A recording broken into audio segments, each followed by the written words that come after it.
আলু সেদ্ধর ঝামেলা ছাড়া মাত্র ৫ মিনিট সময় হাতে নিয়ে ইফতারের জন্য এই মজাদার আলুর চপটা বানিয়ে নিতে পারবেন। খুব সহজ তৈরি করা আর অনেকক্ষণ পর্যন্ত ক্রিস্পি থাকে।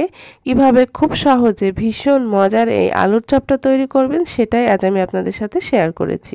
আলুর চপ তৈরির জন্য এখানে আমি মাঝারি সাইজের ২টো আলু নিয়েছি। আলুগুলোর খোসাটা খুব ভালোভাবে ছাড়িয়ে নিচ্ছি। আপনারা যে পরিমাণ আলুর চপ করতে চান আলুটা সেই অনুযায়ী নিয়ে নেবেন। এই তো খোসাগুলো ছাড়ানো হয়ে গেলে একটা ছুরি দিয়ে আমি আলুটাকে স্লাইস করে কেটে নিচ্ছি। আর এই যে অসমান অংশগুলো এগুলো আমি রেখে দেব, এটা আমি পরবর্তীতে তরকারি রান্নার ক্ষেত্রে ব্যবহার করব। আলুগুলোকে একেবারে পাতলা করে কাটা যাবে না, একটু মোটা করে কাটতে হবে। এই তো আমি আপনাদেরকে স্লাইসটা দেখিয়ে দিচ্ছি, তবে অনেক বেশি মোটা করবেন না, তাহলে আবার সেদ্ধ হতে চাইবে না। এই তো সবগুলো আলু আমি এভাবে কেটে নিয়েছি গোল গোল করে। কাটা হয়ে গেলে আমি পানি দিয়ে খুব ভালোভাবে আলুটাকে ধুয়ে নেব। তো আমি একটা বোলের মধ্যে পানি দিয়ে খুব ভালো করে আলুটাকে ধুয়ে নিচ্ছি। আলুটার কষটা যেন বের হয়ে যায়। এই তো আলুটা ধুয়ে নেওয়া হয়ে গেলে আমি একটা টিস্যুর ওপর আলুটা দিয়ে আলুর এক্সট্রা পানিটা ঝরিয়ে নেব। এই তো টিস্যুর ওপর একটা একটা করে দিয়ে আলুটা বিছিয়ে নিচ্ছি। আপনারা চাইলে সুতি কাপড়ের ওপরে এভাবে করে পানিটা ঝরিয়ে নিতে পারেন। এবারে এক্সট্রা পানিটা আলতো হাতে মুছে নিচ্ছি। এই তো আলু থেকে পানিটা পুরোপুরি টেনে এসেছে। এবার আমি এগুলোকে একটা বাটিতে উঠিয়ে নিচ্ছি। এবার আমরা চপের জন্য ব্যাটার তৈরি করব। এজন্য একটা বাটির মধ্যে একটা ছাঁকনির ওপর নিয়ে নিচ্ছি মেজারমেন্ট কাপের ১ কাপ পরিমাণ বেসন। সাথে দিয়ে দিচ্ছি প্রায় ২ টেবিল চামচ পরিমাণ কর্নফ্লাওয়ার, আর দিয়ে দিচ্ছি প্রায় এক টেবিল চামচের মতো চালের গুঁড়া। আপনাদের হাতের কাছে যদি কর্নফ্লাওয়ারটা না থাকে তাহলে এখানে আপনারা ৩ টেবিল চামচ চালের গুঁড়া ব্যবহার করতে পারেন। আর ভালোভাবে চেলে নিচ্ছি। আর এভাবে চেষ্টা করবেন অবশ্যই বেসনটাকে চেলে নিতে, এতে করে আলুর চপটা খুব সুন্দরভাবে ফুলে উঠবে।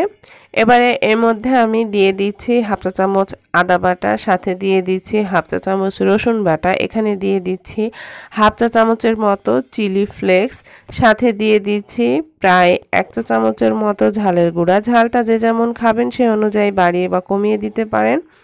দিয়ে দিচ্ছি প্রায় 1/2 চা চামচ পরিমাণ ভাজা জিরার গুঁড়া, দিয়ে দিচ্ছি 1/2 চা চামচ হলুদের গুঁড়া। এখানে আমি নিয়েছি 1 চা চামচের মতো চটপটি মশলা। চটপটি মশলাটা এখানে টোটালি অপশনাল, হাতের কাছে থাকলে দেবেন, না হলে বাদ দিতে পারেন। স্বাদমতো পানি লবণ দিয়ে এবারে অল্প অল্প করে পানি দিয়ে একটা ব্যাটার তৈরি করে নিচ্ছি। এখানে ব্যাটারটা খুব বেশি পাতলা করা যাবে না, আমরা যেমন নর্মাল বেগুনি আলুর চপ তৈরি করি তার থেকে একটু মোটা করে এই ব্যাটারটা তৈরি করতে হবে। অল্প অল্প করে পানি দিয়ে আমি ব্যাটারটা তৈরি করে নিচ্ছি। এখানে পানির পরিমাণটা নির্দিষ্ট না, আপনারা ব্যাটারটা যেমন ঘন করতে চান সেই অনুযায়ী করে নেবেন। এই তো এভাবে করে খুব ভালোভাবে কিছুক্ষণ ফেটিয়ে নিচ্ছি। তারপর এর মধ্যে দিয়ে দিচ্ছি 1/2 চা চামচ পরিমাণ বেকিং পাউডার, সাথে দিয়ে দিচ্ছি 2 টেবিল চামচ পরিমাণ ধনিয়া পাতা কুচি। তারপর আবারও এটাকে খুব ভালোভাবে কিছুক্ষণ ফেটিয়ে নিচ্ছি। ফেটানো হয়ে গিয়েছে, এবার একটা আঙ্গুল ডুবিয়ে দেখছি। এই তো খুব সুন্দরভাবে এটা চারপাশে কোট করা হচ্ছে, তার মানে ব্যাটারটা রেডি হয়ে গিয়েছে। এবারে আমি আলুর মধ্যে দিয়ে দিচ্ছি সামান্য একটু লবণ, দিয়ে দিচ্ছি একটু ঝালের গুঁড়া, আর দিয়ে দিচ্ছি সামান্য একটু ময়দা, দিয়ে খুব ভালোভাবে মাখিয়ে নিচ্ছি। মাখানো হয়ে গেলে দেব এটা এবার ভাজার জন্য পুরোপুরি রেডি হয়ে গিয়েছে। এভাবে আলুর গায়ে মশলা মাখিয়ে নিলে খেতে বেশি ভালো লাগে। চুলায় একটা প্যানে পর্যাপ্ত পরিমাণ তেল গরম বসিয়ে দিয়েছি। এবারে ব্যাটারে চুবিয়ে আমি আলুগুলোকে ভেজে নেব। আর চুলার তাপটা এ পর্যায়ে মিডিয়ামে রাখতে হবে। তেলটাকে খুব ভালোভাবে গরম করে তারপর মিডিয়াম আঁচে এগুলোকে ভেজে নিতে হবে। যেহেতু আলুগুলো কাঁচা আছে তাই একেবারে হাই হিটে ভাজলে এটা ভেতর থেকে সেদ্ধ হবে না। দেখুন দর্শক, দেওয়ার সাথে সাথে এটা কি সুন্দর ফুলে উঠছে।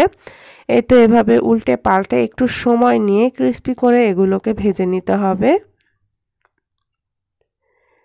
এই তো খুব সুন্দর একটা কালার চলে এসেছে, এগুলো ভাজা হয়ে গিয়েছে। এবার আমি উঠিয়ে নিচ্ছি। বাকিগুলোকেও একইভাবে ভেজে আমি পরিবেশন করে নিয়েছি। দেখুন দর্শক, এগুলো কি সুন্দরভাবে ফুলে উঠেছে, আর এটা অনেকক্ষণ ধরে ক্রিস্পি থাকে, খেতেও বেশ মজার হয়।